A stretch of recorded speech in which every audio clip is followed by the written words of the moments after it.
మూసి అభివృద్ధి పేరిట ఆ పరివాహక ప్రాంతంలో కూలగొట్టిన ఇళ్లకు ఈఎంఐలు ఉంటే ప్రభుత్వం చెల్లిస్తుందా అని బీఆర్ఎస్ ఎమ్మెల్సీ కవిత సూటిగా ప్రశ్నించారు. మూసి అభివృద్ధి కోసం Musi river development corporation limited MRDCL ద్వారా DPR చేస్తున్నామని మంత్రి శ్రీధర్ బాబు శాసన మండలిలో ప్రస్తావించగా ఎమ్మెల్సీ కవిత పలు అంశాలపై ప్రశ్నలు సంధించారు.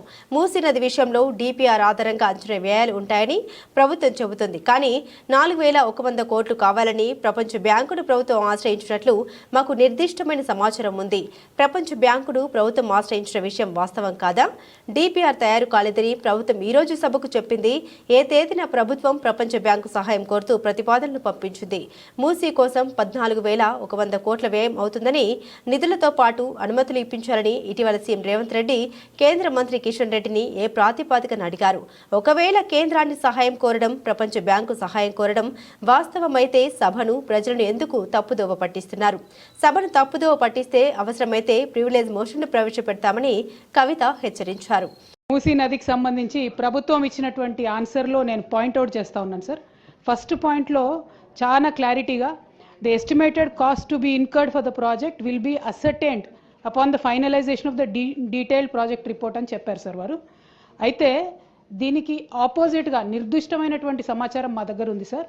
వరల్డ్ బ్యాంక్లో ఈ ప్రభుత్వం 4,100 కోట్లు మాకు కావాలి మూసీ సుందరీకరణ ప్రాజెక్ట్ కోసం అని చెప్పి వరల్డ్ బ్యాంక్కి సబ్మిట్ చేసింది సార్. ఈ గవర్నమెంట్ సబ్మిట్ చేసిన మాట వాస్తవమా కాదా? చేసుంటే అది ఏ తేదీన చేశారో ఇంపార్టెంట్ సార్. ఎందుకంటే ఇవాళ 16వ తారీఖు, ఇవాళ 17 డిసెంబర్ సార్. 17 డిసెంబర్లో హౌస్లో మనకిచ్చిన సమాధానం DPR ప్రిపేర్ కాలేదని సార్. మరి వీళ్ళు వరల్డ్ బ్యాంక్లో DPR ప్రిపేర్ కాకుండా 4,100 కోట్ల లోన్ కావాలని ఎప్పుడు అడిగారు? ఆ డేట్స్ ఏంటి? దయచేసి ప్రభుత్వం క్రిస్టల్ క్లియర్గా ప్రజలకు చెప్పాల్సినటువంటి అవసరం ఉంది సార్. అట్లానే MRDCL అనేటటువంటి కన్సార్టియంని ఆన్బోర్డ్ చేసుకున్నాము, ఇంకా కూడా మేము DPR ప్రిపరేషన్ చేస్తూ ఉన్నామని చెప్తా ఉన్నారు సార్. నిన్నగాక మొన్న మనం గౌరవ ముఖ్యమంత్రి గారిని చూసినాం సార్. వారు ఢిల్లీకి వెళ్ళి అక్కడ కేంద్ర మంత్రి కిషన్ రెడ్డి గారిని కలిసి 14,000 కోట్ల రూపాయలు మాకు మూసీ అభివృద్ధికి కావాలని చెప్పి అడగడం జరిగింది సార్. మరి అది ఏ ప్రాతిపదికన అడిగినారు? మీకు DPR లేకపోతే మూసీ దగ్గర మీరు 14,000 కోట్లు ఏం ప్రాజెక్టుల కోసం అడిగినరు, ఎందుకోసం అడిగినరు? మరి ఒకవేళ అవి రెండు వాస్తవం అయితే, సీఎం గారు 14,000 కోట్లు అడగడం, అట్లానే వరల్డ్ బ్యాంకుకి మీరు అడగడం వాస్తవం అయితే, మరి ఇక్కడ మమ్మల్ని తప్పుదోవ పట్టిస్తున్నారా? సభ సాక్షిగా మీరు తప్పుడు సమాచారం ప్రజలకు, సభ్యులకు ఇస్తున్నారా? ఇట్లా ఇచ్చినట్టయితే అధ్యక్ష, మేము మా పార్టీలో కూడా డిస్కషన్ చేసుకుంటాం అధ్యక్ష. ప్రివిలేజ్ మోషన్ కూడా అవసరమైతే ఆలోచన చేసి మూవ్ చేస్తాం అధ్యక్ష. మూసీ నది గర్భంలో నివసించే 309 కుటుంబాలు వాళ్ళంతట వాళ్ళు ఖాళీ చేసి వెళ్లిపోయారని ప్రభుత్వం చెబుతోంది. కానీ హృదయ విదారకరమైన వీడియోలను చూస్తే ప్రభుత్వం చెబుతున్నది అవాస్తవమని స్పష్టమవుతుంది.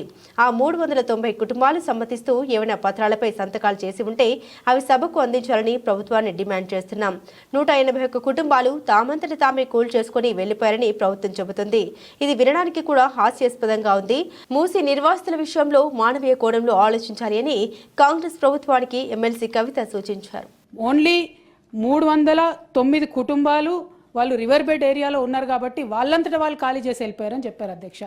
అది డెఫినెట్గా వీడియోలు, హృదయ విదారకమైనటువంటి వీడియోలు చూసిన వాళ్ళు అవాస్తవం అని అంటారు అధ్యక్ష. But because in the house you are committing sir that you have given for 309 families have given consent. నేను సభ ద్వారా అడుగుతా ఉన్న అధ్యక్ష, గౌరవ స్పీకర్ గారికి మరి ఆ 309 కుటుంబాలు ఏదైనా కన్సెంట్ లెటర్ సైన్ చేసి ఉంటే అది ఇవ్వమని నేను కోరుతా ఉన్నా అధ్యక్ష. ఎందుకంటే కింద ఇంకొకటి వారు ఏం చెప్పారు, 181 కుటుంబాలు తమంతట తామే వారి ఇళ్లను కూల్చుకొని వెళ్ళిపోయారని చెప్పారు అధ్యక్ష.